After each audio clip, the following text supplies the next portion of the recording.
तो परमात्मा क्या बताते हैं कि जैसे आपका जैसा काम है, जैसे किसान है, किसान के बारे में बताया कि एक हलाई और सेंस कसाई, एक हाड़ी जो हल जोतता है और एक हलाई होती है 30-40 फुट चौड़ी और 100-150 फुट लंबी, एक एकड़ की लंबाई और 30-40 फुट चौड़ाई, उसमें हल से ऐसे रेखा खींचता है, उसको बाता है।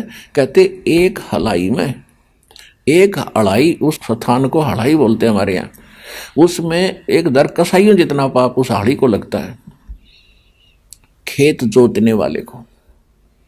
अब इसका और बाकी जैसे हम चलते हैं फिरते हैं, मजदूर कस्सी से काटता है, जमीन खोदता है, उसको भी पाप लगते हैं। कोई भी काम करते हैं सब में पाप हैं, लेकिन ये हमारे कर्तव्य कर्म बता रखे हैं। इन कर्तव्य कर्मों में जो पाप होते हैं, हम उनको, हमारा उद्देश्य वो पाप करना नहीं होता, हमारे वो कर्तव्य कर्म में आते हैं। और उसके लिए परमात्मा ने बताया है कि पूर्ण संत से ड्राइविंग लाइसेंस बनवा लो। यानी परम संत से जब आप मंत्र ले लोगे तो आपका लाइसेंस हो गया कि ये व्यक्ति भगत है, आत्मा नर्म है, भगवान के विधान से परिचित है, ये जानबूझ कर बेमतलब किसी जीव न नहीं मार सकता। हाँ, जो अनजानपने में मरते हैं, उसके कर्म में मरते हैं, उसकी क्रिया में मरते हैं, तो उनका पाप नहीं लगता। एक तो यहाँ बचाव होता है। फिर कुछ ऐसे पाप हैं जो फिर परमात्मा ने हमारे को मंत्र दे रखा है,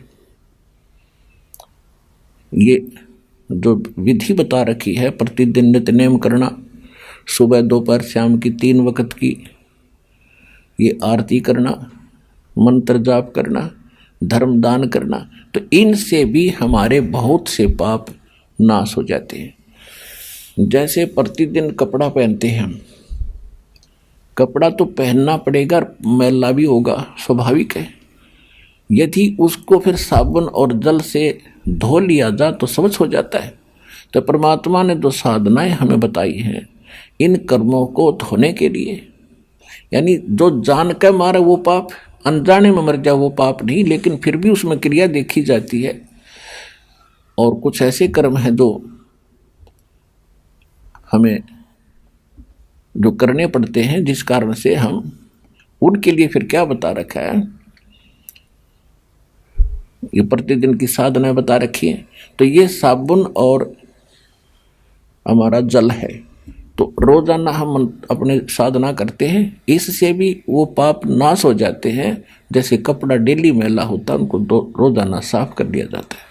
तो इस प्रकार बचाव होता है।